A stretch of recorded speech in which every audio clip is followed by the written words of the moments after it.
I'll just space that out a bit because while we're here, we might as well do the play button dot add event listener, and also listen for a click event. But this time it's going to run function play click instead of function help click. There's no function for that now. We don't know what this. I can actually just copy and paste and change it from function help click to function play click, and change the go to and play to, let's say, 50, assuming that we will put our play movie clip at frame 50 on the timeline. So we can shrink that up and test it again, and now our play button will take us way out to the end. Our help button will take us to the help screen where it will run the stop in the action timeline, in the code timeline, and it will stop, and the OK button doesn't do anything. So let's add some code for the OK button rather than copying or writing these things out a million times. I'll just copy that little chunk.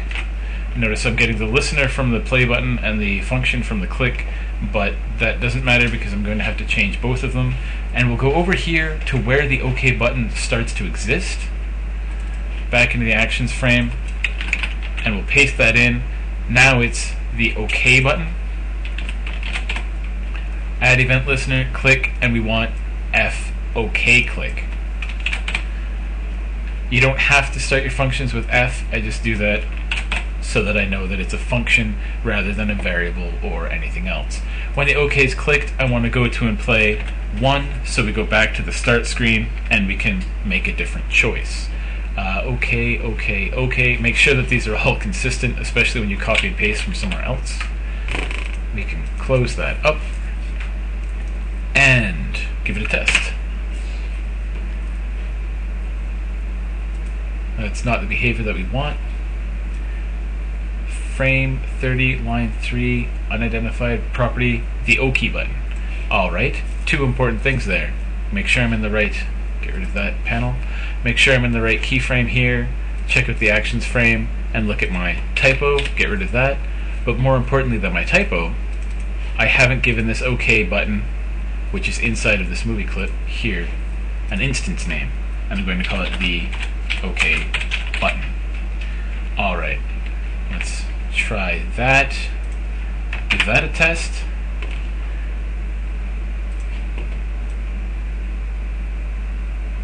Undefined property, the OK button. Alright, let's have another look at the, get rid of that.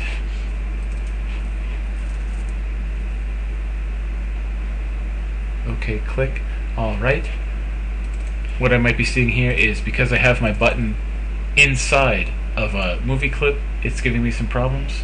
So let's just cut that and go back to that layer on the stage and paste in place. Let's see if that works any better.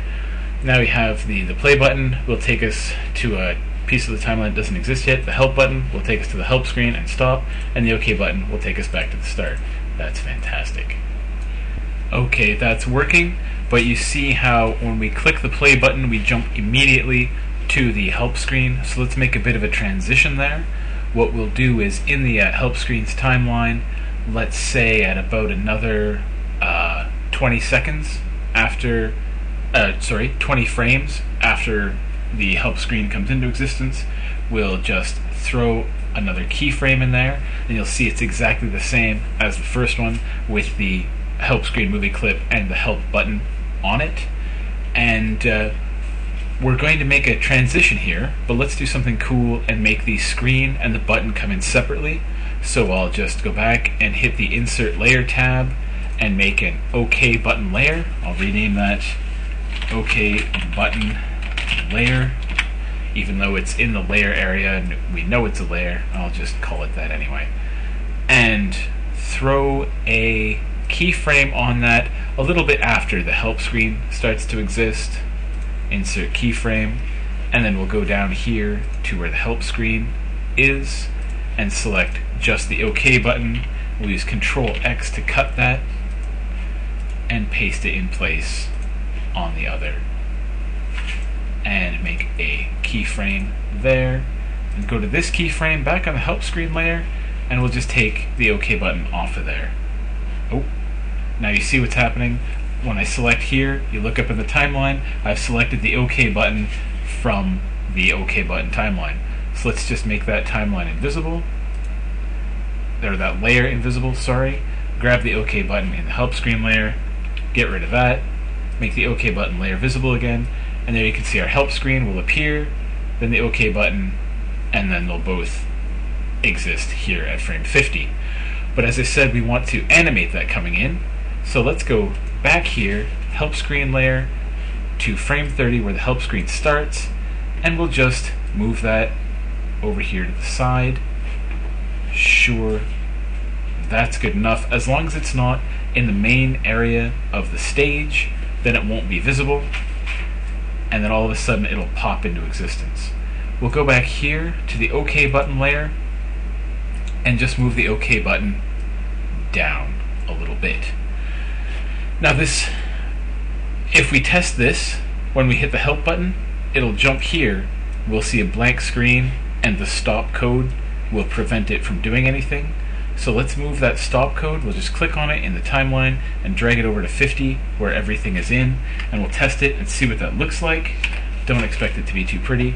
When we hit help, we go to the white screen, there's a little pause, and then everything just pops in. Let's click on one of our timelines, the OK button first because it's higher up. Just right click on there and hit create motion tween.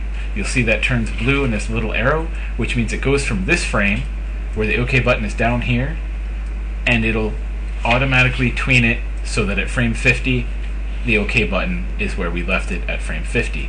Do the exact same thing for the help screen layer, and then you'll see they come in together.